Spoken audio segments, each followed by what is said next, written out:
Hello everyone and welcome to the first ever League One Review podcast. Joining us today we have got Paddy from Wickham. You right? We have got Red and White Sunderland. Hello there. We have got Breathelincoln.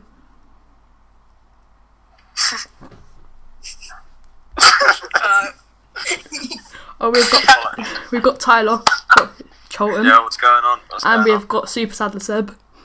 Hello. So today we're going to be discussing last season and the events that's happened last season. So let's start off with Paddy. How do you think Wickham season has gone? Yeah, I think it went good, to be honest with you. I just thought, coming into the season, 2018-19, I just wanted us to stay up, to be quite honest with you.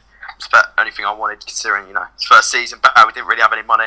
I thought it was kind of a push for us to get, top half. We didn't get top half, though, but we did quite well in, the first half of the season. I think, we were about 9th, 8th. I think we were at the highest. I thought, we could probably get playoffs. Luton were doing quite well, but we sort of fell off. And, we did a bit of a late escape. We beat Walsall. And I think we had quite a decent season, I think we had a good season. So. Okay, we'll skip Sunderland for now because we're going to save that till last. We'll go to Lincoln. Obviously, they were in League 2 last season. So, how did your season in League 2 go?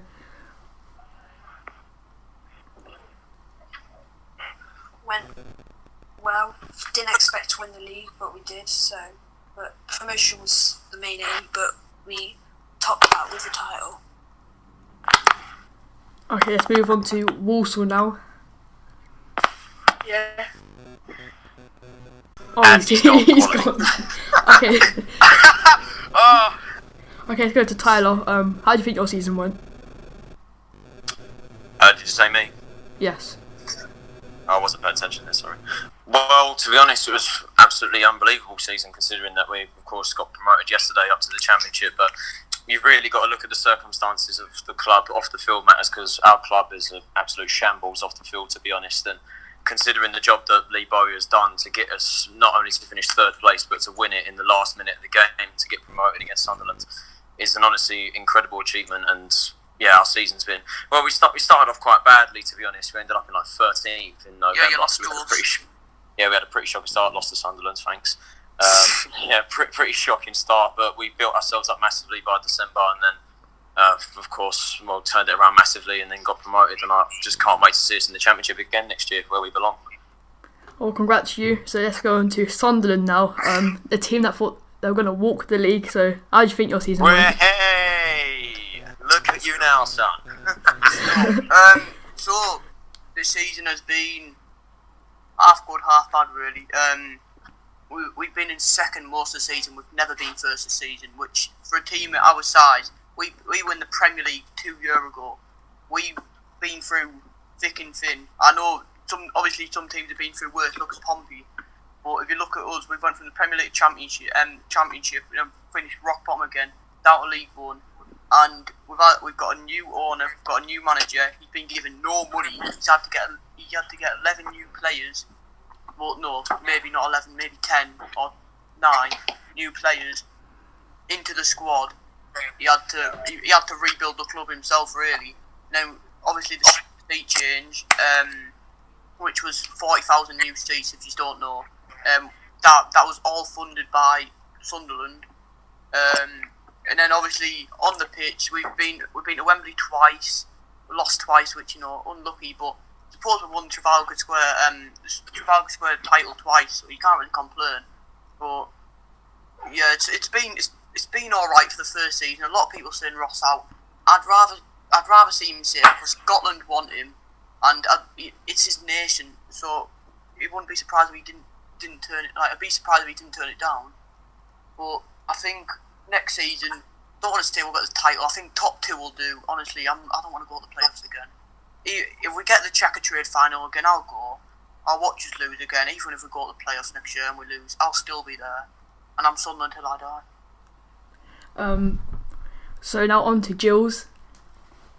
In the summer transfer window, we mostly signed non-league players such as Brandon Hanlon, who was on loan at Bromley from Cholton. Regan Charles Kirk, who was at Woking from Cholton. Josh Rees, who was at Bromley. But we did finish quite good. We finished 13th, which is the top of the bottom half of the table, which was an improvement on the season before, as we finished like 19th. So I thought in general it was a pretty good season, including our FA Cup run, where we got past Cardiff, beating them 1-0, and then went to Swansea, losing 4-1. But I think it's a pretty successful season, and next season I feel like we're going to do even better under Steve Evans. He has like the experience of success, and he can probably bring us to the next level. Yeah, well, I'll let you finish top half if we can score 8 more goals bench next season. I wouldn't mind that. No. So let's go rotate back to Wickham now. So what do you think was your sort of standout game? Our standout game was probably when we played Doncaster, because of the fact that we beat them with 30 minutes to go after being 2-0 down. And at the point, at that time as well, we were in a losing run. They were winning all their games. They were 5th or something like that. I don't know if they were 5th, but they were pretty high up, and they were a good team. And they were dominating us for most of the game until we scored. Then we got 2 late goals and won 3-2. And I think that was probably our standout game because of how much it meant for the fact that we were on a losing run. And, sorted things out. I remember seeing the highlights of that game as well. That was absolutely insane. I remember seeing that. That Paris Cowan Hall, the third goal, that was an unreal strike. I went absolutely mental when he put it in. Brilliant game. Brilliant game. And who do you think has been your player of the season? Our player of the season probably has to be. It's gonna be Curtis Thompson, because I think we got him from Notts County, and he was on their bench, and the fact that we got him from a club that's now bottom of the league. I don't know if they're still bottom. I can't remember who went bottom, but regardless, they've been relegated. They're bottom for most of the season, and he's just like a rock. He's got so much stamina. He has such a high work rate. He's always working. And Dominic Gape as well. They're probably our 2 best players, or standout players of the season. I'd say both of them are our best players. Akifem was just getting quite old now, so it's 37, isn't he? Yeah, I didn't think he was that old. He's more of a League 2 sort of player. Okay, moving on. Just does Lincoln sound half asleep? So is Seb here? Hopefully. Yeah. Hopefully he is. Okay, well, we didn't ask you the last question, so what did you think of last season? We went unbeaten, 7 games start, not promising. I think the fact that we've signed too many non-league players has got us relegated, like the Mandy Cook, Morgan Ferrier. It's not good enough at the end of the day, some of them. They don't want to play for the shirt, but hopefully next season, the Darryl Clark, he can rebuild us. Get us a League 1 team that we're proud of, and hopefully stay in there longer than we have this season. So were there any games that you kind of thought you had a good performance? I thought we didn't play good against Coventry, but the fact that we came back with 2 stoppage time winners to win 2 against our rivals was brilliant. I think the 2 home games we won, Bradford and Peterborough, we played really well, looked promising, but obviously we can't do that all season because it's Warsaw. Yes. So now on to Tyler. What was your standout game? Well, I don't like to brag, but to be honest, there was quite a few that we had. Obviously the playoff final, the Portsmouth away was fairly important, but there are 2 that really stand out for me. That was Luton Town at home when we ended their 28-game unbeaten run. That was an absolutely unbelievable game. I unfortunately couldn't go, but honestly it was absolutely incredible match. But I'd say the most important is the playoff semi-final second leg at the Valley when we scored in the first 2 minutes. We were 3-1 up on aggregate, and we expected us to walk it. And then when they got 3 back and scored, made it 4-3, I think at that point Charlton fans were like, okay, we're going to lose this now. And then scoring immediately after, and then winning on penalties has to be probably one of the best Charlton games I've ever watched. So yeah, I'd give it to playoff semi-final second leg.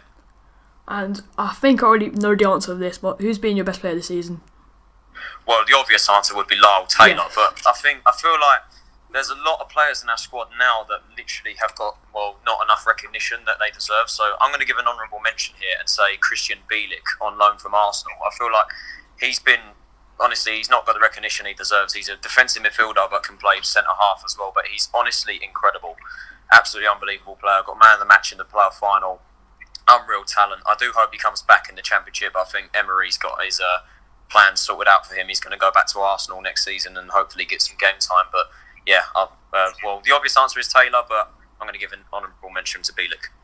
And obviously you got Josh Parker from us in the January transfer window. How has he been for you? I wish you didn't ask, mate.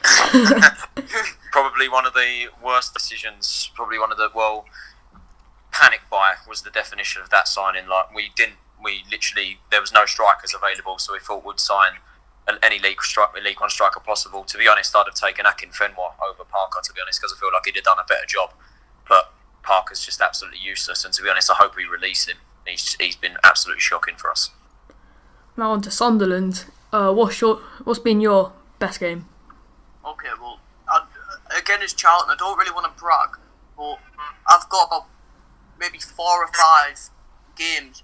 You've got Accrington, we were 2-0 down from 60 minutes in. Accrington, they were in the relegation zone, and we bring Maguire on, and he got 2 assists, and he got us back in the game, literally one of the last dying minutes. And then obviously you've got Portsmouth in both legs, because obviously we beat them 1-0 and then we drew, so that they were big games.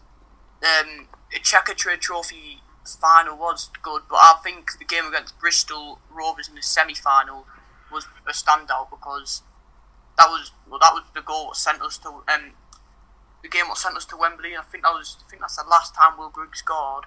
And Lewis Morgan, Lewis Morgan's on loan from Celtic, and also obviously that goal against Charlton, that was a good moment.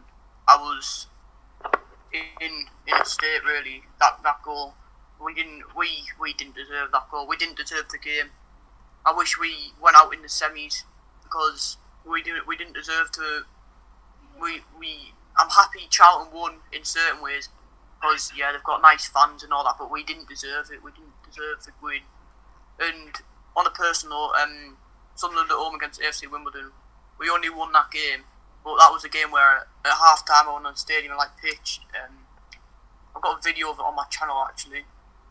And basically it's like half time challenge thing. But the one before us got 10 million views or something like that on social media, so yeah, it was a bit mad.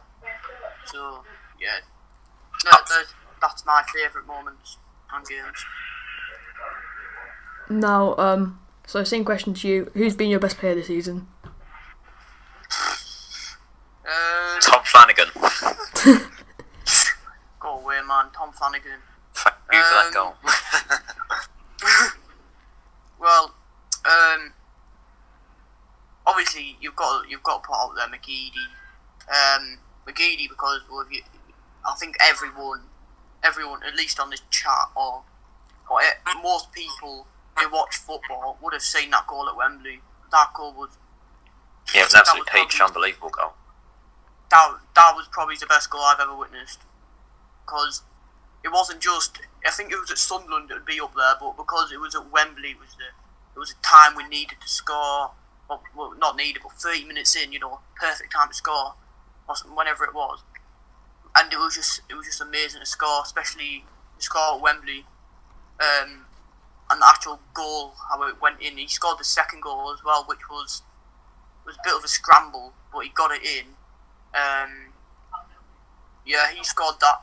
I think Cattermole has been a bit underrated. He scored the most amount of goals this season he's ever scored in his career. From a defensive midfielder, he's not done bad. And I think he shouldn't have been stripped of captaincy, because he is a good player. So probably it's them two. Wyke has been good since Madja left. Madja was good until he left. But obviously you can't rate players off half the season, can you?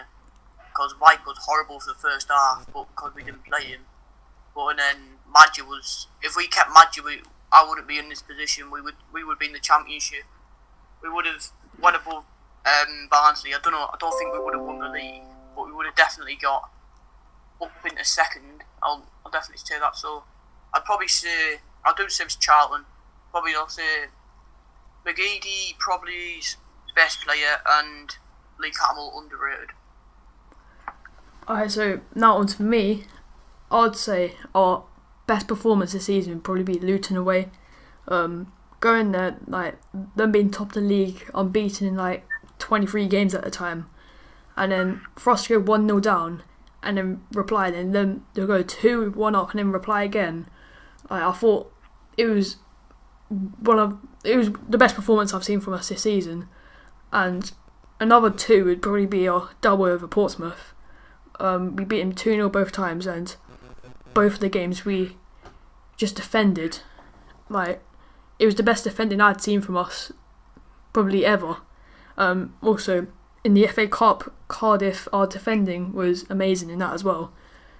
And for player of the season, obviously Tom Eaves, he's got to be up there. Yeah. I think we wanted. I don't think we want to get him anymore, but we wanted him. Yeah, you did nearly sign him. Yeah. Yeah, him. It was between him, Grigg, and someone else. I forgot who. But I think it was 3 of them. Then we got Grigg, and he's just been absolutely terrible. I hope he improves next season, though. And then I'll also give a mention to Barry Fuller. He's been our most consistent player. It hasn't been a game where he hasn't given 100%. Whereas Eaves, during the season he's been like some times where he hasn't gone for a goal for like 8 games. If Eaves was more consistent, he would have been top goal scorer. Like, no doubt. I love players who are consistent. Yeah. Barry Fuller gave 100% every game. So, for me, I'd obviously give it to Tommy's for like the goal scoring. But I'd also give it to Fuller, obviously, because I'd say if we didn't have Fuller, or if he didn't give 100%, we would have let in much more goals. Right, is there any questions anyone wants to spin around? Oh yeah, I'd just like to add to one of the games I think one of our best games of the season was probably when we played Warsaw. And despite our performance being pretty shit, to be quite honest with you,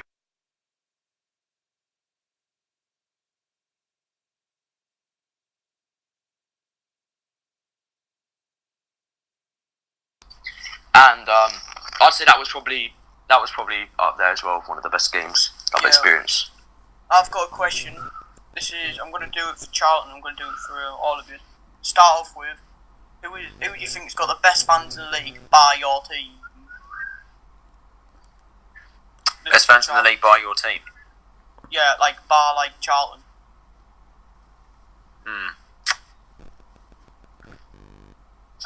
That's a tough one to answer. Yeah, I'd have to have a think about it. I'm not too sure. What do you mean by that? Like the closest teams to us are the best fans? No, what? Have you been to a game this season where there's been an away support which you've just been wow, these have been the best you've seen, best away support this season, or? Oh yeah. You mean, so we're at a home game and the away fans. You're saying which club has the best? Yeah, the away fans are the loudest you've heard and the best, right. the best people. You can also put it into equation the nicest people you've met if you meet fans before the game. Yeah. Well, for me, it's tough for me to call because where I sit in the Charlton stand, we sit directly opposite the away fans, so we can barely hear each other. But I'll basically judge this off fans that capacity. Coventry were unreal. They were fantastic when they came. Of course, they shocked us and beat us as well in the last 10 minutes of the game, which we won't really talk about. Portsmouth were pretty good away from home as well. They were pretty solid. But if I'm going to be completely honest, I'd have to give it to Sunderland. The fact that, I spoke to about 5 Sunderland fans when they come out of the ground, and not one of them tried to kick off with me. They literally shook my hand directly in front of me. I wish you the best next season. So I'd have to give it to Sunderland for that. I think I doubt it they will, but I hope Charlton win the championship next season. Mate, we've got more chance. Mate, we've got a more chance of getting relegated than winning the league. Yeah, I'll change it. I hope you stay up next season. Yeah, do you know, I think we will. I think we will Yeah, stay up. I think you will.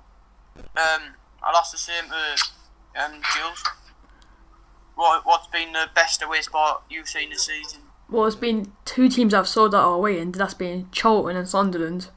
Both of them are pretty good. They're both loud. Yeah. But I'll give it to Sunderland. Yeah. Because no, I feel flattered.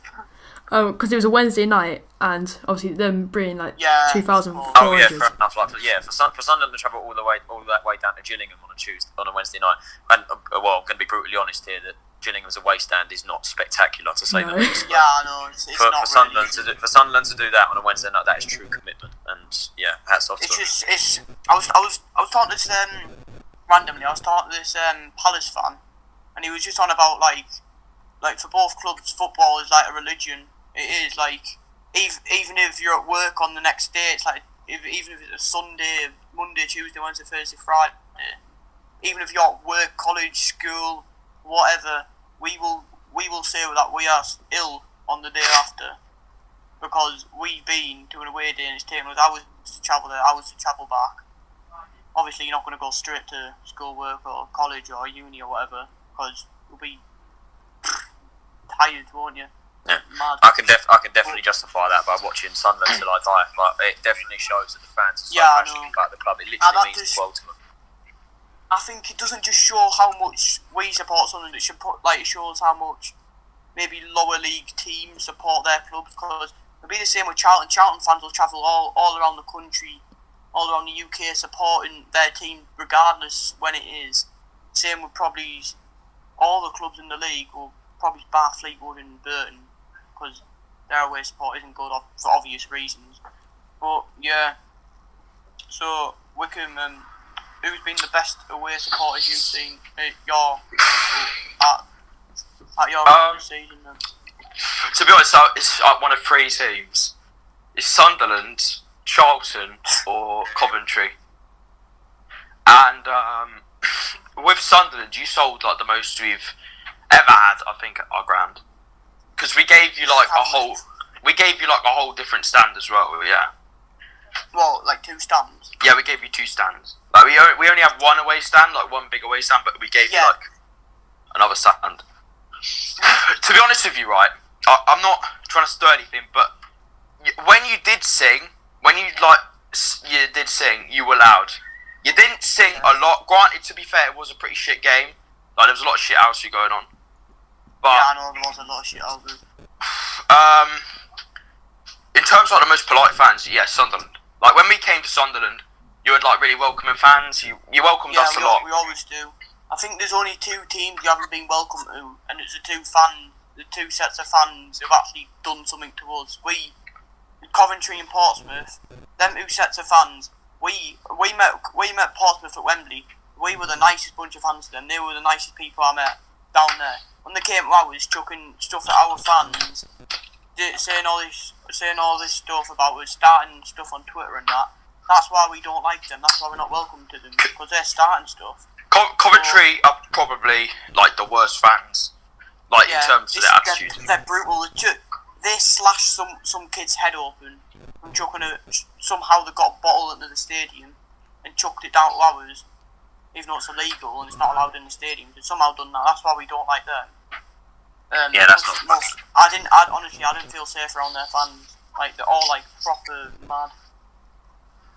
On the matter of bad fans, I'd also like to give, calling out a club in particular, but not for like actions, but like actions online that I've seen for YouTube, and that's Peterborough. Honestly, I've never seen a set of delusional fans like Peterborough ever before. It's actually unbelievable how delusional they are so deluded. They every season they think they're going to go up. They think they're like one of the best teams in the league. That's what I don't like about them, because like, when they come to the Valley at the start of the season, they'd won the first 4 games, and then a very controversial penalty was given, to say the least, and they won the game because of it. And I decided to call it out, saying you did deserve to win the game, but then I said that also like we didn't exactly deserve to win either because we weren't brilliant. And then they literally just come and literally just like, oh, you're a disgrace. 100% it was a penalty, like all this delusional stuff. And I'm just like, and now I'm just the one laughing because Charlton got promoted and they're still in League One. So Peterborough fans, they're ridiculous. It's ridiculous, man. Yeah, well, don't think I actually met any Peterborough fans when we were down here. Yeah, don't get me wrong. I don't mind the club. I don't mind them. I've got nothing against them. It's just that they're delusional a couple of times. Yeah, it's a bit like our fans. I mean, probably, obviously, because we got relegated, so it's fair enough. Fans will be saying, "Oh, straight back, boys." Like I don't want to say, I don't want to brag the size of Sunderland, but you know what I'm coming at. Like, you have a massive club. Yeah, us Portsmouth, I'd say Luton, but they were in League 2 last season, let's be honest. Just was going to interrupt you. In terms of like bad fans, Luton as well. Like they have like some of the most like rudest, fucking most awful fans like I've spoken to. But they started fights with Charlton fans after we beat them and ended their unbeaten run. They literally, like the Charlton fans just turned the corner and all of a sudden they just started on one another and there was just fights breaking out. So saltiness coming to that, I think. Yeah, probably. So from my experience, my best away fans, I'll have to give it. Yesterday at Wembley, Charlton, the best fans I've ever seen, best ever. I don't care if it was 40,000 or not. They were the best fans I've ever seen. And I've been to Barcelona. I've been all around the world, and they're the best fans I've ever seen. Honestly, I'll give it to you. You were unreal yesterday. I'm going to be completely honest here as well. Like you Sunderland fans, like you might have sold less than us, but honestly, you brought the house down as well at Wembley. Like you sung your ass out. Like, I think I'll say it's a bit disappointing that we didn't go, but we didn't bring as much as last time. But suppose I don't really want to brag saying, it's on your front doorstep and all that. It is, but that doesn't really put it in the equation. We still brung 30,000 fans, which for a League One playoff final is amazing. It is impressive. It is impressive. Let's say it was Burton, they wouldn't bring what they've got 5,000 capacity stadium, and they have. What are they going to bring? What maybe 4,000 to Wembley? Yeah, they're not going to. They won't be competing with the likes of Sunderland and Charlton. No, no chance. Oh, you just reminded me as well. Shrewsbury fans as well. They're fucking odd. I think Seb can definitely agree with that as well, being a Walsall fan. Yeah. When we played them, I don't know. I think this happens in every game. There's like the way their like stand, which is right next to us. There's like people that try and jump over and fucking give it big 'un every time they score. But then they just run back into the stand. It's just quite odd, to be honest. I don't know why they do it. That's kind of the same with Luton when we played them away. That is a bit weird. Yeah, it was a Shrewsbury fan that made me laugh. Like, because Charlton played Shrewsbury at the first game of the season this year, and we beat them 2-1 at the last minute. There was a Shrewsbury fan that, honest to God, it was hilarious what he was saying, because he was saying like, "Oh, you did deserve to win the game. Shame you couldn't get to Wembley." And all the Charlton fans sitting there like, "Mate, you didn't win." And I'm like, how is Shrewsbury that low of a club that they're bigging themselves up over an appearance at Wembley, even though they didn't win? Like, it's they did won at Wembley. Yeah, and we won at Wembley, and Shrewsbury finished 18th, so I guess they got what was coming to them. Well, I'll be honest with you. If it was Portsmouth who we lost to, I would not be very happy. But Charlton, nice fans. To be fair, I'm happy it wasn't Play Up Pompey. I didn't really care about, was it that Alia song? That it did sound good, especially with obviously, we don't have drums. I don't think a lot of Sunderland fans like drums. Let's be honest. Yeah. It did make it a bit louder. I don't know if that was a factor why it was loud or not, but you could hear it there, like every now and then. But your fans just, even when you're 1-0 down, we've got a corner. Ale, ale, ale. Sorry, I didn't mean to swear, but you were bouncing up and down. I'm like, what's happened? I'm like, it's probably your fans why you won that game, and maybe because we did play bad, I'll be honest. But it was honestly unreal that, and both support. You will never, because I don't know if you know, but there's a YouTube called Fogden. He is, he's a. Have you seen his vlog? I have. Yeah. I actually met him. I was in it, and I said to him before the match. I was texting him on Instagram. I was saying, "You will never experience another game like this in your life. Even if Bolton go to Wembley and they sell out 90,000, you'll never see an attendance or you'll never see an atmosphere like this ever again in your life ever. Yeah. Other than this exact game happens in 10 years' time, something like that. Well, I feel like Gills should probably take over now because me and Sunderland have been speaking for years now. Yeah, so, well. Yeah, hang on. Hang on. Before you go on, I just have a question for you, Tyler. So when Wickham played Charlton, I went to watch Charlton versus Doncaster in the playoffs, and I also went to the one where we played you away. When we played you away, to be quite honest with you, you didn't really make that much noise. But when we went to the one where you played Doncaster, you were like fucking electric. Oh, sorry for throwing that, but like you mean Doncaster in the playoffs? Yeah. I think, to be honest, I think that absolutely has everything to do with the way we started off the season. Because I think at the time we played you, when you come to our ground, we were 5 games in and we were stuck in 14th, and you were ahead of us in like 8th. So I think what was the attendance of the game? It was like 10,000. Like it was like 9,000 fans. The atmosphere was absolutely toxic, and it was even worse considering we were 1-0 down in 7 minutes, and we were absolutely shocking, to be honest, in the first couple of minutes. We won the game, although probably a draw was a fair result, but. Yeah, I think that absolutely has everything to do with the start of the season that we had. But after we picked it up after December, the fans were absolutely unbelievable, and the playoff was a prime example of what our fans do, man. We're incredible. Yeah. Yeah, I'll agree. No, Gills, go on. Alright, the last question I have is, who has been the best player in the league this season? So let's go to Wickham first.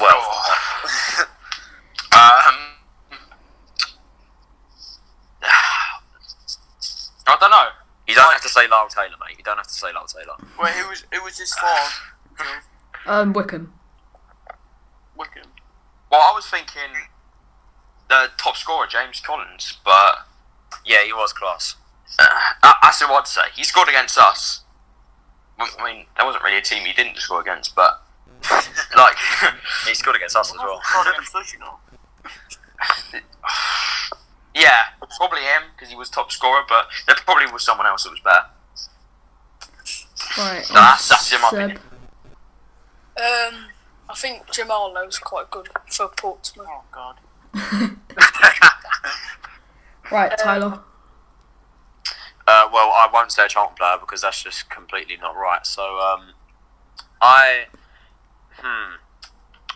I'm going to go with McGilvray, Portsmouth goalkeeper. I think he's been some of the saves he's pulled off this season, absolutely brilliant. Not goalkeeper.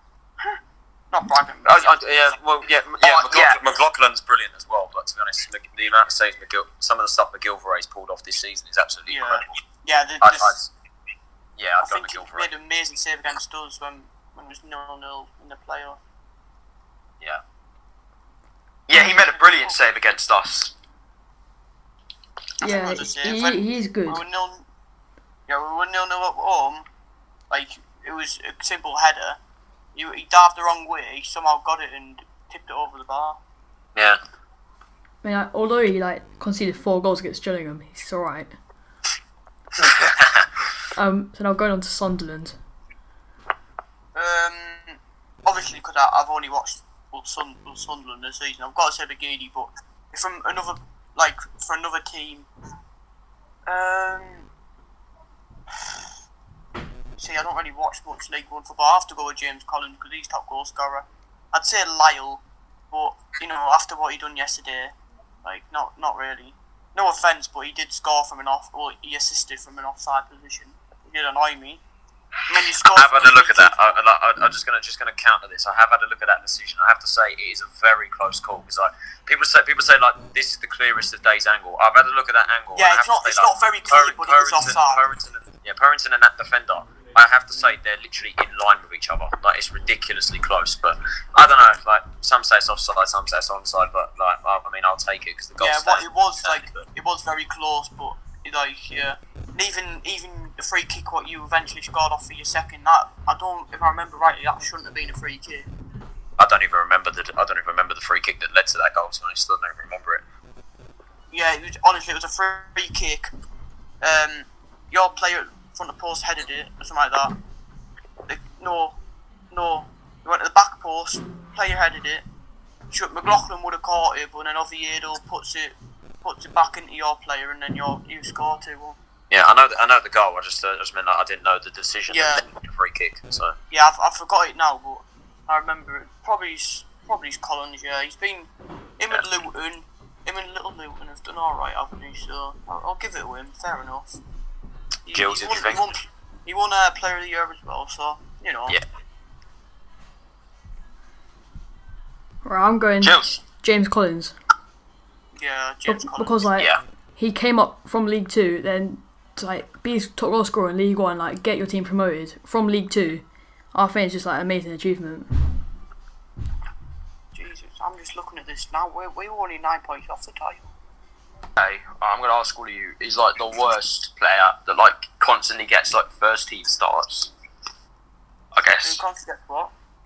Like constantly gets in the first team. Like the worst player that constantly gets in the first team. Oh, okay, That's- yeah. Who's going first? Jules, you go. Actually, I'll go Warsaw. Andy Also- Walker. Andy Cook. Yeah, he's rubbish. Really? Yeah. I thought he was one of your best players. He scored a quality goal against us for the Valley. I think he's so overrated. Yeah, he scored 15 plus goals this season, but Didn't he win Player of the Year for you? No. Oh yeah. Right then. 15 goals, we'll have him. 15 goals Player of the Year. You calling him your worst performing player? We'll take him. Right, Charlton.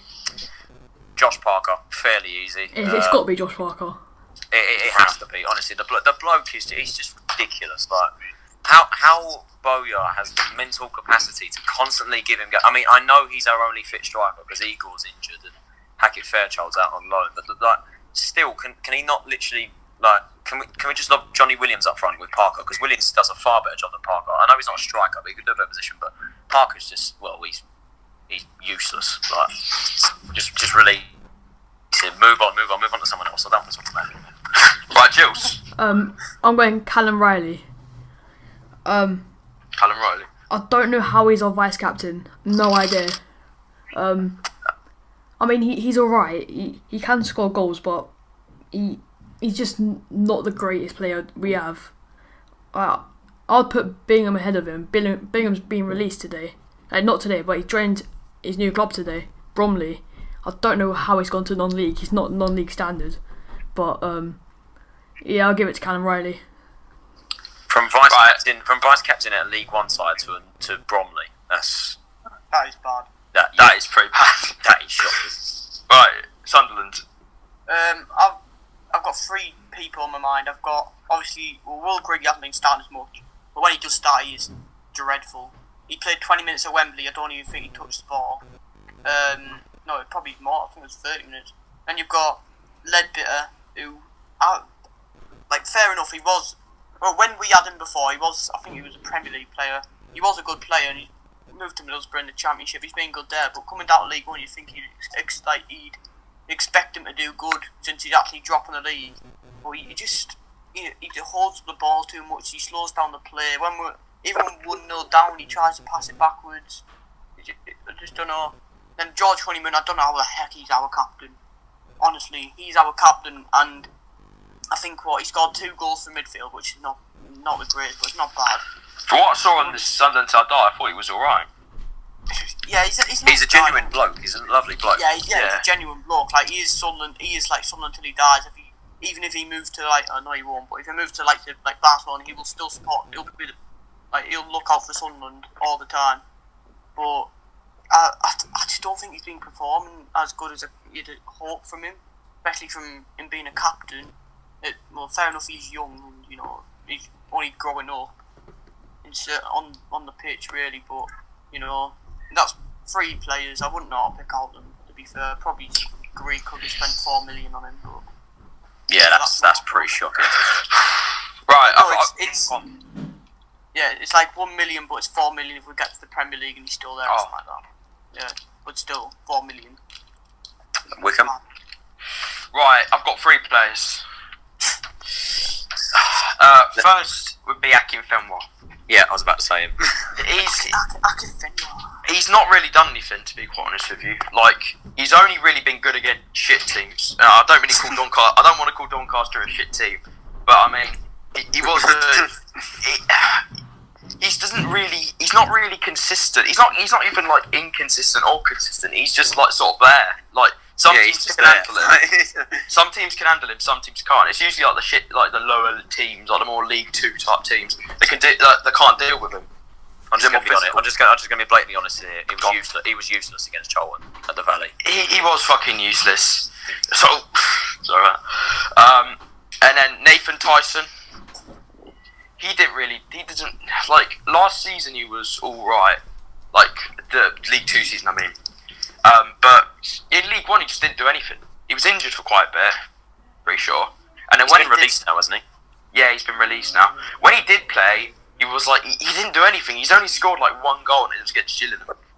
So, yeah. Oh, and Adam El Abd.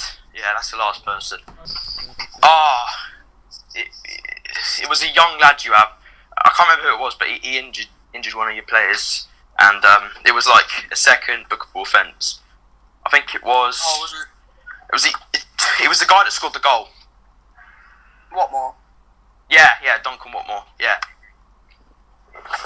Yeah. Yeah, because that went on like the 108th minute or something like that. Something stupid like that. Jesus. Yeah. It was just shithousery. Yeah, it was like 108th minute from like 5 minutes at a time. I remember. Yeah, it was just so stupid that game. Like that's when Wickham just gets annoying because we just don't give we don't. Sometimes we just don't want to play football. We just hoof the ball up and just push everyone. Yeah, well, I'm looking at the stats here. We only had 4 shots that game. We had 2 on target. To be honest with you, we were the better side in that game. Like I was there. I'm not being biased. I'm not saying just because I support Wickham, but like we were better. But our keeper made a mistake when I think it was Leadbitter who shot it, and our keeper made a mistake and fell out his hand, and Watmore scored. So I wanted to be sad, but I was sort of expecting it was going to be 1-0 anyway. So Yeah, you do. I do just want to say this to Wickham right now. I apologise for predicting you guys to finish bottom of League One in my prediction video this season. yes, I saw that. I honestly do apologise. From the bottom of my heart, I do apologise because you proved everyone wrong. A lot of League One bloggers predicted Wickham to go straight back down, but honestly, they proved a lot of people wrong, and I do think that, good building block for next season, and hopefully you'll do even better. Just a quick question. Where did you predict Charlton and Sunderland to finish? And Jules. I'll start with Gillingham because again I predicted them to get relegated. I predicted them to finish 21st.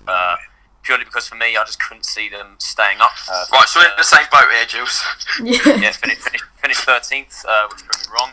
And then Sunderland Charlton was quite an annoying one for me because I predicted Charlton to finish 5th and we finished 3rd, and I predicted Sunderland to finish 4th and it finished where Charlton predicted. So. Where I predicted Charlton to finish. So yeah, I wasn't too far off with Sunderland and Charlton, but I'm going to be honest, Wickham and Gillingham were shockers. With Walsall as well, I predicted them to finish 17th, which is where Wickham finished, and they got relegated. So Yeah, 20. Who what? Yeah. what was that? Actually did, but was it all wrong? Well, I got a couple right in my predictions. I think Wimbledon was the only one I got right. I think I predicted them to finish 20. Hang on. Hello? Yo.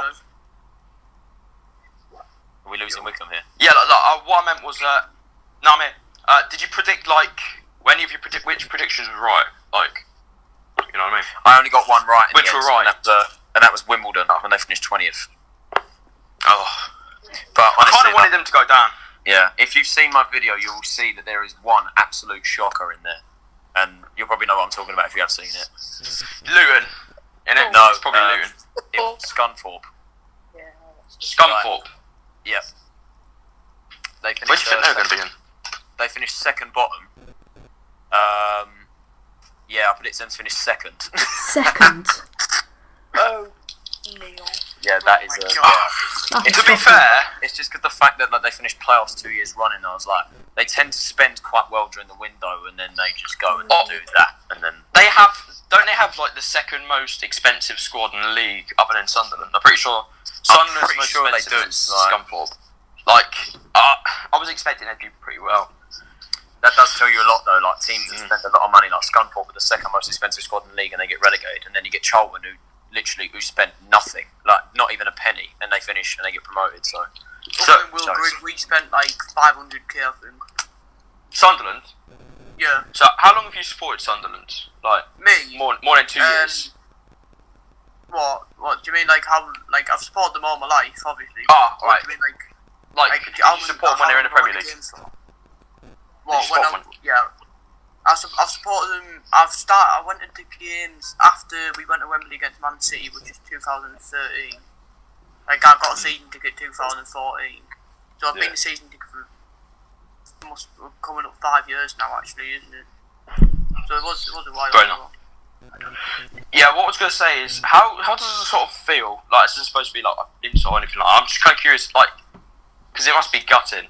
The thing that, like, you're now, we're 2 years ago in the Premier League, 2016-17 season, and now you're playing hell for Sunderland. You're playing Lincoln and Tranmere, who were in the National League 2 years ago. Berry, so it's just kind of and Berry, yeah. So it's kind of crazy how you went. Yeah, well, I've seen us beat Chelsea twice, I think. I've seen us beat Man City. I've seen us beat Man United. I've seen us beat a lot of big teams in England. But then, obviously, last season, like it was horrible. It was horrible. We were a year unbeaten. Like we didn't win a game at home for almost a year. It was like on the day where it was going to be a year, we won Fulham. I think we only won 3 home games last season, and 2 of them were Fulham and Wolves, the 2 teams that went up. So that was good, I suppose. We beat Wolves 3-0 on the last day, actually. Were you at the game when you lost 5-0 to Celtic? No, I wanted to go, but I think I was abroad at that time. Thank God you weren't there, Jesus Christ. Yeah, gee, that looked like fucking shambles. Jason Steele was shocking in that game in goal. Mate, Jason Steele, I know Jason Steele personally. He's a nice guy, but honestly, him on the pitch, I don't want to see him ever again for Sunderland. I don't blame you. Literally, he's grown up like a couple of houses away from where I live. It's mad. I know his family and all that. Now, his mum taught in the same school that I went to, so I do know him and all that. But he's a nice guy. Don't get me wrong. He's a very nice guy. It's just like you have to level the nice person off the pitch and the quality on the pitch, haven't you? So I can't believe what's happened to like Aidan McGeady and Lee Cattermole. Like 2 years ago, they were playing Chelsea, and now they're playing Rochdale. It's crazy, to be honest with you. It's really crazy. When you put it like that, it is. We're going from playing the likes of Chelsea and Man United, Man City, all the big teams, to playing against teams which have got. Well, I don't want to say not a lot of fans, but compared to like Man City selling out 55,000 fans, not that. There you go to AFC Wimbledon away, which is like 5,000 people. Maybe Man City isn't the greatest example, but Man United, they'll be selling 70,000 tickets because obviously you have to give it away fans, don't you? So they'll be selling that many. So both from the likes of seeing 70,000 fans, home fans, and maybe let's say 5,000 away fans, to go into Blackpool and Coventry and seeing a couple of hundred home fans and us bringing 8,000. Like it's a huge difference. It's like reality. And you know what? Not one of our fans has changed. Not one of our fans have said, "Oh, I'm going to support Man United tomorrow. I'm not going to support Man City tomorrow." Not one of them, because we are not the team which will change. We have not got supporters who will change teams just like that because we got relegated twice. We're the type of supporters who will support us if we get relegated to non-league, if we win the Premier League, because that's who we are. I think I can safely say for everyone here that none of us would ever dream of doing that. Like the situation, no matter what situation, even if Charlton were to play in non-league tomorrow, I wouldn't just ditch them for another team. No chance. Yeah, neither. That's the good thing about if you want to put the smaller clubs compared to like the Man City and that, they are smaller clubs, but they are more loyal, which I do like. Yeah, I can agree with that. Yeah, that's why when you talk to them, the proper genuine fans have got a good history. They support them since they were young. They went to the first away game when they were 5 or 10, whatever. They support. They've been to games for 30 years, 20 years, 10 years, all that stuff. They've got a genuine background behind them, which I find good. But if you go to Chelsea fans are there for the vlogs, maybe for the experience. That's why it's not very loud over there. If you get if you get what I'm coming from. Yeah. Yeah. So, has anyone got any questions then? Gilles, you got any questions? Yeah, Gilles, Not anymore. No. I do have one personally, and it's for all of us. Well, I think safely. I think everyone here probably apart from Seb says that their team has had a good season. Like, of course, Charlton got promoted, Sunderland finished 5th, Wycombe were 17th, Gillingham 13th, and Walsall got relegated. No, I'd say good season. Yeah, I think it was a good season. Yeah. I mean, compared to Walsall when they got relegated, I say you've had a good season. Yeah. But look But yeah, at so the so I think based on everyone's season, where do you realistically see your team finishing next season in respective divisions? So I'll start off with the side that's been relegated, Walsall. I think it depends on who we sign. Obviously, released 11 players. Signed Stuart Sinclair with the best beard in football, but Unbelievable beard. I think if we finish playoffs, that would be good. But automatic promotion would be the best. But we just got to see who we sign, and we go from there. Yeah. We'll go to Wycombe next. What was the question? Where do you realistically see your team finishing next season? I want to say top half, but probably like just above like the relegation zone. Again, I think we'll probably scrape it again. To be honest with you, like I don't think we're that good. Like we don't have any money, so we just have to build on this team and rely on free agents. Yeah. So I hope we can stay up. Like that's just my hope again. Like just to avoid relegation. Like I'm not going to be too ambitious. I mean, yeah, I would like to be in the top half of the table. That'd be like the best thing we could do. But yeah, of course. I mean, I'm just saying, if you're looking for free agents, I mean, Josh Parker's available. He's out of contract at the season. Take him if you want. Nothing like Warsaw. Yeah, just joking. Yeah. We'll go to Gilles next. Obviously, with a new manager in Steve Evans, who obviously can bring us success, but we have a really small budget. Whereas like he's used to big budgets such as like Peterborough. Like he spent $1 million on Tony and Godden.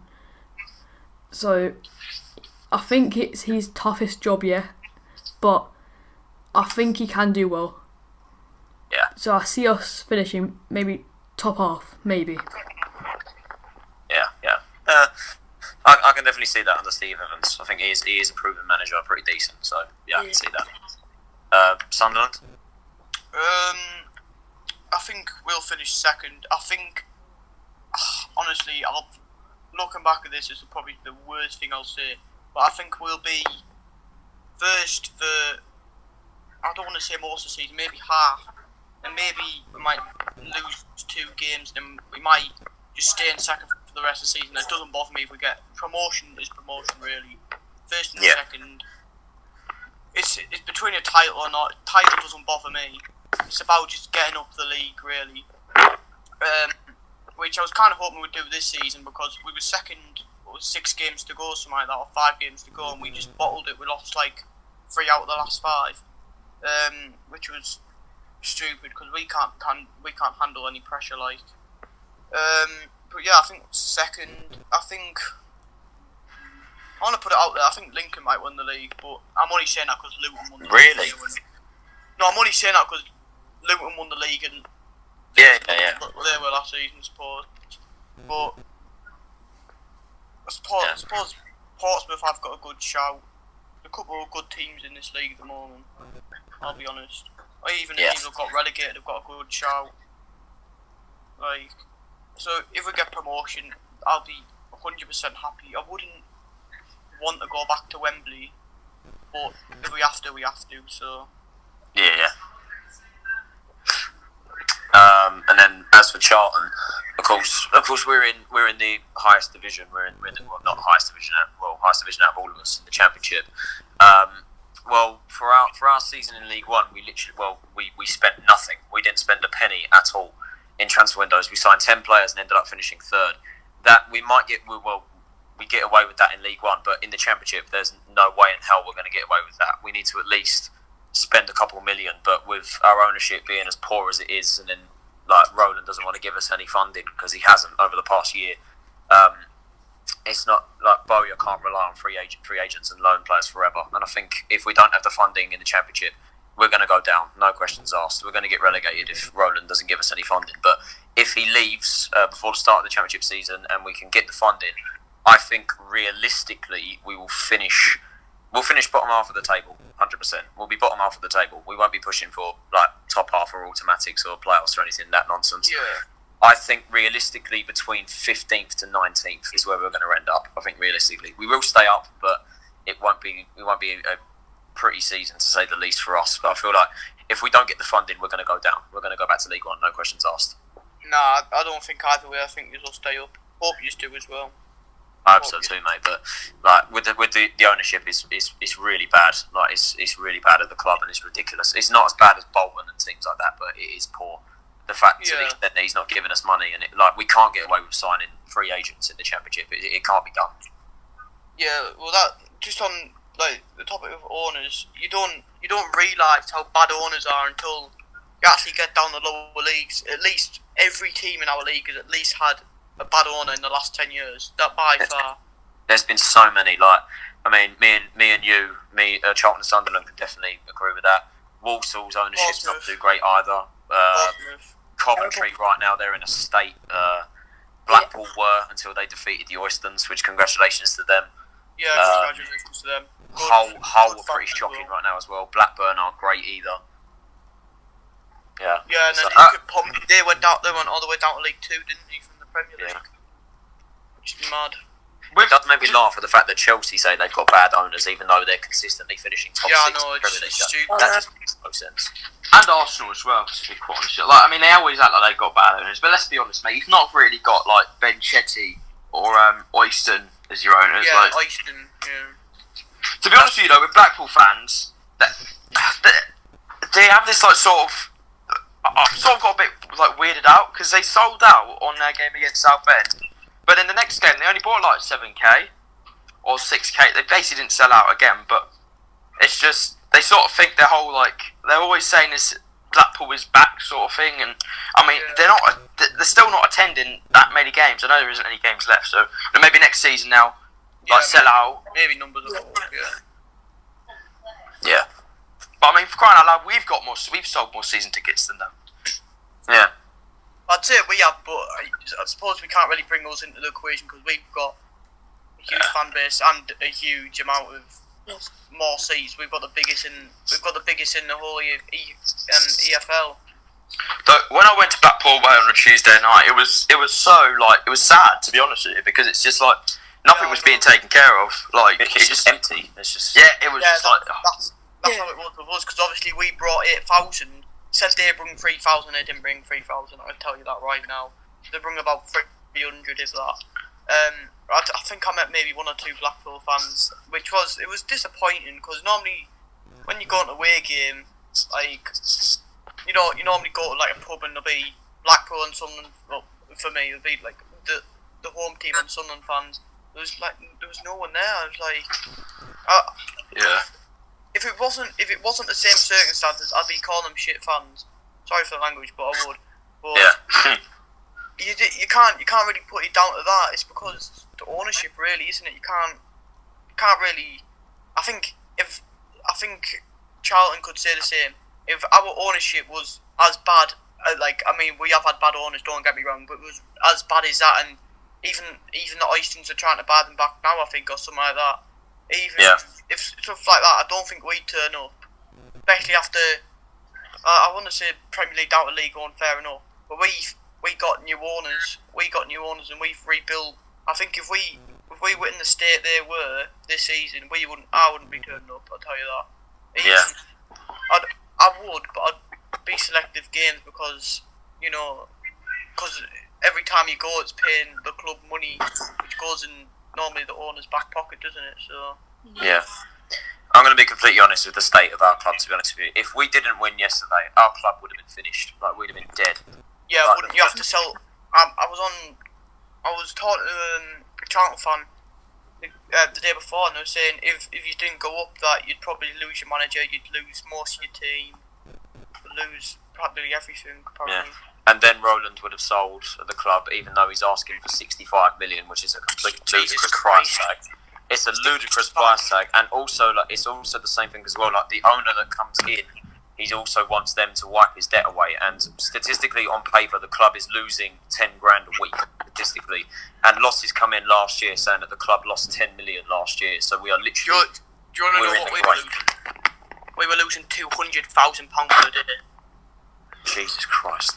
But I ain't being funny. If Sunderland beat us yesterday, that would have been the end of our club. Seriously, we'd have lost Bowie. Our whole squad would have been gone.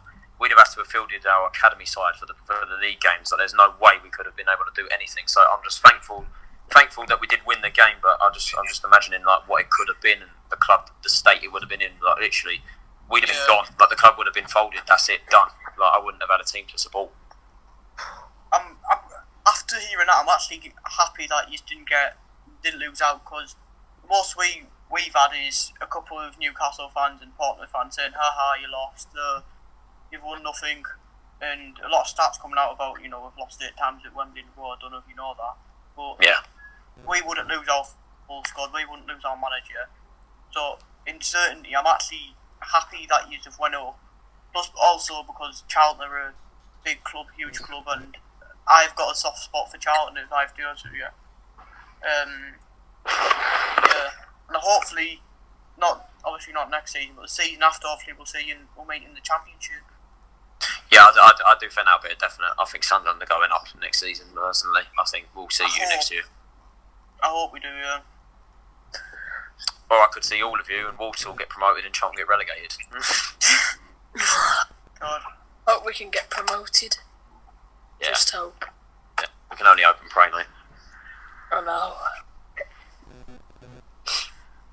Anything else anyone needs to add, or? Just one little thing. What would you say is the best away day everyone's had this season? Well, League One. 100%. Portsmouth has the unbelievable away day. It is incredible. Max 3. Yeah, 3. The best top 3 away days for everyone. I've only been to 3 away days, so. Oh. Yes, so have I. Oh. Right, we'll just we can still rank them, though. I can still rank them. Yeah, Yeah, go on. Who's going first, me or Sunderland? Seb, you go first. I think Bolton was a good day out. Obviously we lost 5-2. That wasn't the result we wanted. But I know we got kind of relegated by him, but Shrewsbury was a decent away day. 2 pyros set off. Second half, good atmosphere, but got relegated. But I don't know. I think Doncaster is an alright stadium. But yeah, I won't be seeing them stadiums next season, so I just enjoyed every away game I went to last season. Barnsley's a nice ground too. Charlton. Well, as I said, I've only been to 3. The 3 away days I went to this season were Portsmouth, Oxford and Doncaster. I think I'd put Oxford as the least, purely because of the result. But the day out, it was a really good day out. Oxford's a really nice place to go to. Their stadium is quite strange with only 3 stands, but the atmosphere was incredible at Oxford. But yeah, the result knocked it down. I'd probably, I mean, even though I said it is an unbelievable away day, I'd probably put Portsmouth second. Like, it's a fantastic away day on a Tuesday night as well. Managed to win the game as well, to beat them for only the second time that season, so it was really good. But at the top, I'd have to say Doncaster in the playoff semi-final first leg. That game was absolutely unbelievable. The fans sung their hearts out. Doncaster didn't even sell their stadium out for their games, and we outsung them throughout the whole game, and we managed to win the game as well. So Donny, I'd have to say, is the best away day this season. Who's next? Right, so Sunderland next. As I said, I've only been to 3. I'll be honest. I've been to Wembley twice, and I've been to Blackpool. That's about it. Because I don't want to say it's a lot of reasons behind it. To be fair, Well, it's got to be Blackpool, surely. yeah. Well, I'll be honest. Wembley, the first time against Portsmouth don't get me wrong, it was a very exciting game. I couldn't speak for about 2 days after that. Especially going right down to the wire, and we scored so late on. Like last kick of the game, we got us into penalties, and obviously we lost. But I don't know. I just play up Pompey really gets on my nerves. It just really does. And then probably I don't know, because both games, especially Charlton game obviously was, I'd say, home fans, because you were on like you wore your home kit, didn't you? Yeah. Technically you're the home team, but you weren't, if you get me. Yeah. So to actually see if you want to put as home fans an away day was a bit, I wouldn't say a bit weird, but compared to Blackpool, there was no home fans, was there? But the videos that came out with Blackpool were unreal, so I think I'll go with Blackpool, simply because I didn't have to do a 12-hour round trip. I didn't spend an absolute fortune to see us lose. And yeah, it was a nice stadium, if I have to be honest with you. And I'm happy that the club are back. So I put Charlton game second as well. But Charlton game was probably second best game of the season, I'd say. Yeah. Right. Fair enough. Right, Gills, go on. Third, I'll Top 3. probably put Charlton. I mean, like, we didn't bring many. We brought like 1,400, I think, which is not many because it's only like 27 miles. The performance wasn't great. But like, we did bring some noise. Yeah, you did. Second, it's hard for second and first. For second, I'll probably put Luton. We obviously had the comeback and we sold out. I think there's just a few seats that weren't sold out, and we brought noise there as well. And then first would have to be Swansea. We took about 1,600, I think, to Wales. We played really good in parts of the games. We weren't great at the start, we weren't great at the end, but in the middle we was pretty good, and we were just singing the whole game. We outsung Swansea. Obviously it's only FA Cup 4th round, so they're not going to bring that much, but they had noise, but we outsung them, so yeah, I'll probably put Swansea first. Right, I'll go next. Now, this is going to be quite a tough one for me, but I'd say third is probably going to be... Well, actually, no, Portsmouth, maybe. Because when we played we scored first. It was actually Bryn Morris who scored, who I played for them. They scored next, and then they scored, like, in the 87th minute, like, to make it 2-1 to them, like, they were basically going to win it. And, they were giving it big and, like, all day, like, all the game, they were just, like, giving a shit, like, trying to just fucking act like a big man, and, we scored a late goal to level it up as, like, 2 minutes afterwards, so, yeah, that was pretty funny. And then second would probably Sunderland, or actually Southend. Yeah, second's going to be Southend, because when we went to Southend, it was basically like they were in the same position as us, sort of. We were trying to stay up, it was quite late in the season, and every time we played Southend, we just did really shit. Like, we had a really bad record against them. They beat us at Wembley in like the last minute of the game. Or they scored in like the last 20 seconds of the game. Then they beat us with penalties. So yeah, we don't really like them because of that.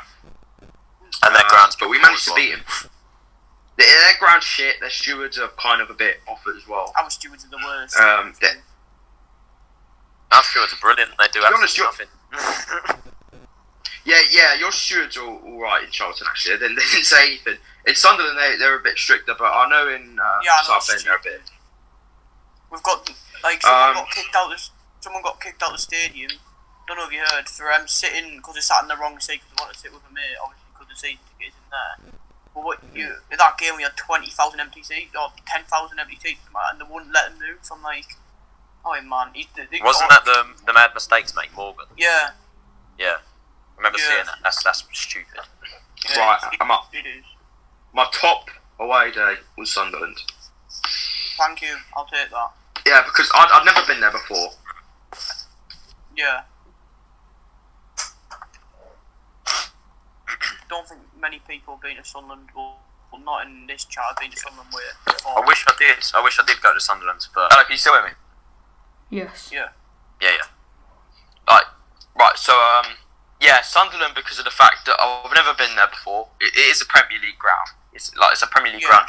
There was a lot of people there as well. The people were nice. When I went to Shrewsbury, no one was welcoming. I'm just using that as an example, but when we went to Sunderland, everyone was welcoming. They told us about it. They helped us find where to get in, because it's a big stadium. So I didn't exactly know how to get into the ground. Yeah. And they sort of just, everyone was just welcoming. Everyone was just nice. The program, was respectful towards us. I know that's a stupid thing to add in, but I don't know. Yeah. The area was not a lot of people say it's it's not very nice area. Well, I've heard some people say that, but to be honest, I actually quite like Sunderland. I thought it was one of the nicest areas I've been to, for an away day anyway. I'm happy that especially our fans have been nice to you, because I know I would be, even if I didn't know who you were, I'd still be respectful. So I'm happy our fans have been. I genuinely think all five of our fans here, all five sets of our fans here for all five clubs have genuinely been really good fans and really friendly towards each other. So yeah, Charlton's been unreal. I don't think I didn't go to Sunderland vs Gillingham. I forgot why. There was a reason behind it. I don't remember meeting other fans other than Charlton obviously yesterday. I probably have met most of you. Oh yeah. I think I did have I didn't have an altercation in real life with Charlton fan, but there was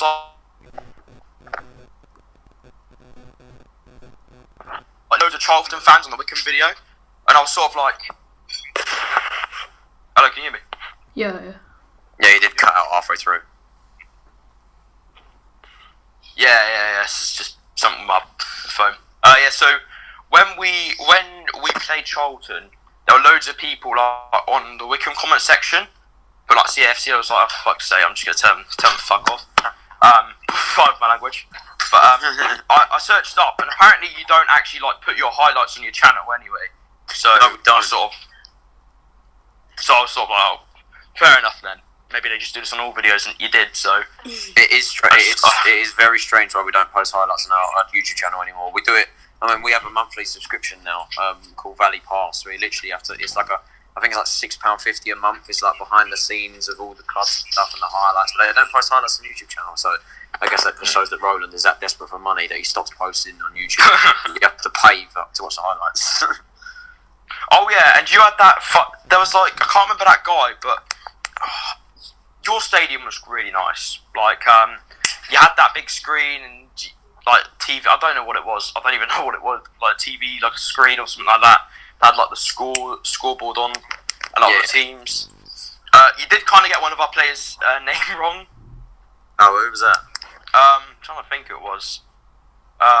You called our player Jakobsen, and I think you said I can't. can't remember what you said. It was that guy that does it. Is he like Bold? I think he's Bold. Who's like the main presenter that you have? There's like a guy that presents it or was presenting it. Like, I don't actually know. I don't actually know his name, but I know who you mean. Yeah. Well, yeah. He was just he got one of our players' names. But yeah, other than that, yeah, it was quite nice. Yeah, your fans were alright. It was quite a nice area. Yeah. Yeah, well, there was actually a mistake in the Wembley programme yesterday as well. Our defender Naby Sarr, our defender Naby Sarr was put in the list as Baby Sarr. Yeah, Baby Sarr. Yeah, rookie error there, but I didn't even get the programme. I just remembered it. Yeah, it was a tenner. Like ridiculous. Yeah, I got the track and trade ball, and that was a tenner. Yeah, when I've like two programs here for when we went to Wembley where we played Southend, and then from when Newport played Tranmere, and ours was £6, and that was in 2015. So maybe it's a different time, but it's a bit stupid why they've increased the price so much. Yeah, might just be for extra money. Well, for us, when we went to Wembley in 2009, our programme was a £5. So for it to be like 10 years later to be a tenner, it's like ridiculous. It was quite big though. The programme was quite large and quite thick. So yeah, but like our one was the same size as the one now, but it's £5 extra. yeah, a tenner is quite extortionate. Yeah. Maybe it's because all these random taxes what are coming in. Maybe it's tax. Don't know. Just another way of UK Parliament to make money, really. Yeah. Which I don't agree with because half it goes to the Queen. Yep. Yeah. Is there anything else you want to discuss? I have one. I have one. I'll go on with him. You're going. You go. Oh, I was just going to say quickly, there was a Wickham fan that was on the Sky broadcast. Oh yeah, I saw that. The Sunderland versus Charlton thing. There was like a Wickham fan that was like wearing his Wickham top that was in like the executive area, I think, or something. I just noticed that, but yeah, go on. Actually, funny you say that because I think during the Wembley game it was like I don't know what it was. It was like the what was it? The EFL Kids Cup between Walsall and Wickham. Yeah. Oh yeah. It was something like that. Oh yeah, we won. Oh, Wickham won it. Go on the Southerners. Hold on. Yeah. So is that Right, it? well, what are you going to say? Yeah, good. Yeah, what I was going to say, well, to be honest, if it's probably talking about this now, it's probably going to get this removed off YouTube because I guess all of us will probably be quite explicit towards this. But what do all of us legitimately think about the EFL? Not to The ref. not to get this off YouTube, but let's put it as rigged. Yeah. Yes. Rigged against the bigger clubs. Or at least us. We've had some bad I referees. saw for Sunderland, most of your games have been Premier League refs. Yeah, all the Premier League refs have been the worst refs. Like, I don't know why they've done it for pretty much most of your games, but like none others. Yeah, exactly. I've only just realised that now, but you've got a point. The referees in the league have just been so like. I don't want to go into it. To be That is one of the reasons why I'm glad to say that Charlton are out of League One because the refereeing in League One is absolutely appalling. And I hope to God in the Championship that they're a lot better, but in League One they are shocking. Mate, it's appalling. if you think League 1 referees are bad, you have not seen League 2 referees. Yeah, Warsaw, you're in for a surprise. They are fucking not very good. Blind. They're blind. Yeah. They're not the best referees. The best referee I've ever seen in League 2 was, I can't even remember his name, but he was some Premier League referee and he did it when we played Shrewsbury. But yeah, that's probably like the highest referee I think I've ever seen like referee a Wickham game. Yeah. Yeah, well, if the EFL are actually watching this, I doubt it. Just train your referees to do stuff. And oh no, I've just realised. You know that new rule that came in the Premier League? If it's a handball, it's a handball. Like, even if it's like the hands down the side is still a handball. I don't think that's came in. I think that's only the Premier League. But even that is very harsh because like it happened at Charlton against Scunthorpe when we were away. Like, I think Josh Morris booted the ball at Jason Pearce's hand. He's standing in the penalty area. His arm is down on the floor. He literally boots it at him. It hits his arm and he gives a penalty for it. And I'm like, well, that's a bit harsh. Yeah, it is a bit harsh. No. But we've had a lot of chances this season where we maybe it's 0-0 or we're 1-0 down, and it's an absolute clear penalty. Absolute. If it was even from a neutral point of view, any you fans in here, even you say it was a penalty. I've had Leeds fans before came up to me and said, "Oh, that thing what happened in that game, that should have been a penalty." I'm like, yeah, I know. I'm like, I know, but it's just the referees. I mean, we can all complain about poor refereeing, but I feel so sorry for Cardiff, what they went through in the Premier League, because they literally got robbed of so many points because of so many points. Oh yeah, to be honest with you, when I watched Newport versus Tranmere, there was like two decisions I'd say that sort of decided the game. Newport deserved the penalty. Like you probably weren't watching the game, but they sort of deserved the penalty like twice. Like deserved the penalty twice, and I think I'm not going to say it, but I think Welsh teams, they don't get the most respect from the EFL. So I'm going to put it nicely. Yeah, Newport, Swansea, and Cardiff. They just don't get the appreciation they deserve. Yeah, I know. I was hoping Newport would go up, because to be quite honest with you. Yeah, I did as well. I hope they went up as well. Tranmere fans are just a bit. They're just a bit silly. Is what I'm going to say. Yeah, it's a bit silly. That's one way to put it. Yeah, well, with the EFL in general, like, I don't want to say. Well, I'll admit we're not the biggest team in the EFL. There's way bigger teams than us, obviously. In League One, we've probably got a bigger chance. Maybe we'll be bigger than maybe some Championship teams. But we're still a big club, like most fans will say. But we get no respect for it. We've got the biggest stadium in the EFL. We've got, if I have to be honest with you, one of the best training facilities in the EFL. We spent £18 million last season on a training facility, and we've already got one. That was for like the youth academy, and it's open to the public for like events and that, which is good. It's like all over £18 million. It's been rated as one of the best facilities in the UK, sports facilities, and that's when our club was dying. So it shows that we are not just, fair enough, on the pitch we're not the best, but off the pitch, look at everything we've got, and we just don't get respect for it. I'd say, obviously everyone goes about the stadium and that, but I think we, from a referee point of view, don't want to say referees going to give this because we're a big club or we're not. I don't really care about that, but the referees don't know what they're like managing, because some games where we could be 1-0 down because they scored a penalty when they shouldn't have been, then you've got 40,000 fans booing the referee and you can't handle it. Like, it's a bit mad.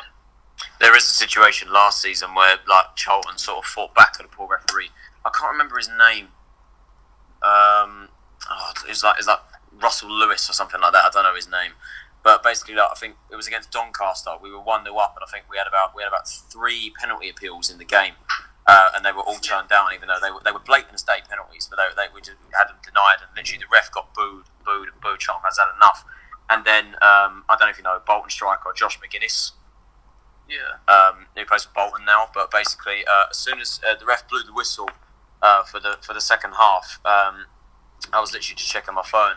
And then I look up and I see the referee on the deck, on the floor, and I noticed that McGuinness had literally run up with his shoulder up in the air and knocked out the ref, literally stopped into the game. I have to say, it's probably one of the funniest things I've ever seen. It was absolutely brilliant. But yeah, to be honest, that was probably one of the best things McGuinness did when he in Charlton shirt, to be honest, because he's wank, to be honest. Fair enough. Yeah, but that was brilliant though. That was hilarious. Yeah, there's been a lot of random stuff happening this season, especially for Sunderland. When you've got a 61 game season, you do expect to have a lot of weird stuff in it. Yeah, there was 61 games in, especially for a League One. Like that's quite hefty. Yeah, we played one of the most amount of games. Might even be the most amount of games in England, which is yeah, probably 61 games in the season. That's I was going to say that's there about two Premier League seasons, but it's not. It's close, 20 games off, but you know, I think it would have been good fun to play 80 games. Obviously, yeah. I couldn't do 80 games, to be fair. No one could. no team could do that. Just as a fan, so I know people who went to every home and away game, literally travelled the full of the UK because there's no northeast teams in League One. If you look at the map, we're the only team in the upper regions of England, really, proper up. And then obviously you've got Plymouth. Like Plymouth is absolute miles away. It's something like a 10-hour bus journey, which is I know I couldn't do 10 hours there and back. That's 20 hours on a bus. You'll be up for 24 hours if you don't go to sleep on the bus, which is that's ridiculous. Yeah, even their fans are good fans as well. Be fair. Yeah, they are.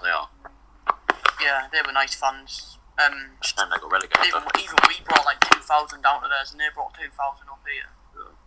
But it is an effort to go to every game, because then obviously you've got to, if you wanted to stay overnight, that's an extra however much your hotel costs. And then obviously travel can be anywhere from £10 to like 50, 60. I know my Wembley one costs £40. I've done that twice. That's £80 just on travel. It'll be 90 because it's 45. That's £90 on travel. Then it only cost £10 for my ticket at the Checker Trade. It will cost £40 this time, so that's £50 on tickets. So that's well over £100. Then obviously you've got to put food in the equation and drink, and, all that stuff. Just to see us lose at Wembley twice. I'm hoping that when we play you, it isn't a 7:45 game. I don't know. I don't know. I hope not. Because I'll be home about 5 o'clock. Because I was home about 4 o'clock when we went to Blackpool. God. You know, one ground I want to go to is Fleetwood. I've never been there. I was thinking about going to Fleetwood. I was. I've been there. I want to go to franchise away. You'll sell that out about like 6,000 tickets. Probably you'll sell about 6,000. You probably sell the whole thing out. We'll sell out. Look how much Lincoln sold out. They sold out a shed ton. True. Speaking of Lincoln, where has he been gone? He's completely. He's been gone for like an hour. This has been going on for ages. This is going to be the longest podcast out now. We have, we've spoken for a while. It shows our passion about football, you know. We've been going for nearly an hour and a half now. Our passion about football keeps going. Oh, Christ. An hour and a half. An hour and a half. But I'm just very excited to go for next season, to be honest. I don't know what else Yeah, definitely, 100%. Just get it started now. I just can't wait. Fixture list in June. Looking forward to it. All I'm going to say to you, Super Saddler Seb, in League 2, let's just say fans are a lot more boring down there. Like, they're really boring in League 2. Like, no offence if anyone from League 2 is actually watching this or listening, but they're not as I'm barely I've never seen a Morecambe fan online. I've never seen a Morecambe fan. I don't even think I've seen a Grimsby fan online. I don't think I've seen I'm trying to think. What's Cheltenham. I've not even seen a Cheltenham fan. Like, a lot of these clubs have dead fans, so they're literally you're sort of gonna have them. Yeah, they're sort of just there. Like, they have basically no fans. Like, I've seen non-league clubs with more fans in. lot of teams in League Two. I guess So, we'll get to more stadiums next season. So I think Walsall. I think personally Walsall will bring the noise in League Two. I think they'll be. Yeah. Warsaw will be. Plymouth. Oh, I'm Plymouth. Yeah. Plymouth as well. Yeah. Yeah, Plymouth have good support.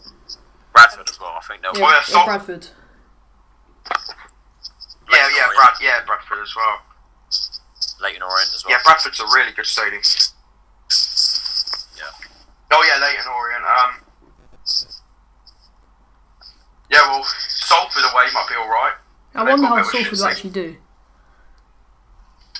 I think they'll do alright. Because obviously they've got the money on their side. Yeah. They'll probably just go up anyway. They'll probably go up again.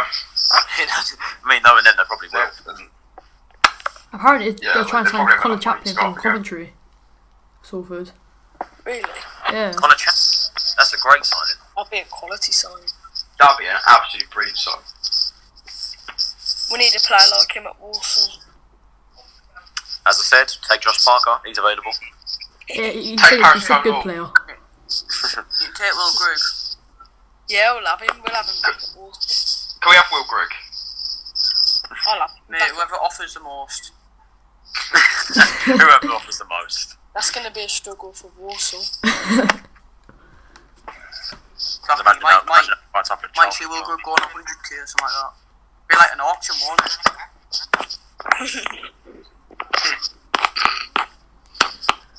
Well, House auction, I'm see guessing what that's the they end. spend I'm going to assume that is as well. Yeah. Okay, so if you're still watching now, credit to you. We've been more. Yeah, waffling still on. watching this. Credit to you. Yeah. I think This is just waffle basically at this point.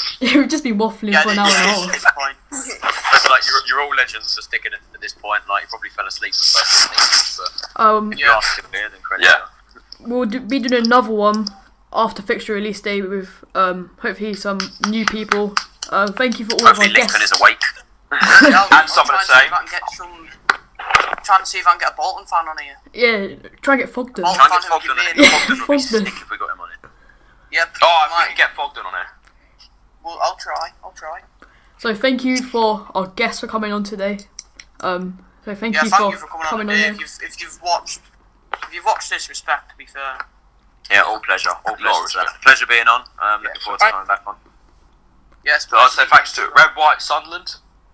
Say thanks to him. Tyler. Yep. It's a good channel as well. Tyler, is it? What's your channel? Tyler Rollinson. Yep. Yeah, Tyler I've Rollinson. also got a YouTube channel as well. Yeah, red and white _ Yeah, Sunderland it's just all together. the same as my Instagram. Check On out the Super road. Saddler Seb. Get him into 400 subscribers. Yeah, Super Saddler Seb. He does They'll all all be sort of in the vlogs. description, so go and subscribe to them. I recommend you do it. Tyler and Seb also do Warsaw. No, not Warsaw. But they don't both do Warsaw. Tyler does Charlton vlogs, Warsaw, and talks about Charlton League One. Look, we're Championship now, not League One. Warsaw be talking about League Two, and there's some Warsaw vlogs, and yeah, we don't have YouTube accounts, me and Jules, but Yeah. I'd recommend starting. Yeah, I would. just start a Wicked Yeah. vlog channel. I definitely think you should. Yeah, That'd be yeah. good. Fun, that, like. Yeah, so I've done a couple of vlogs this season. I'm on the road to 1K. I think I'm going to stick to. Go and get Red and White to 9K 1K. more than Let's anyone go. knows. There isn't Yeah, there's not a let's Wickham blogger, is there? There isn't a Wickham blogger. No, I've never seen one, unfortunately. Now's your chance. Now's your opportunity, mate.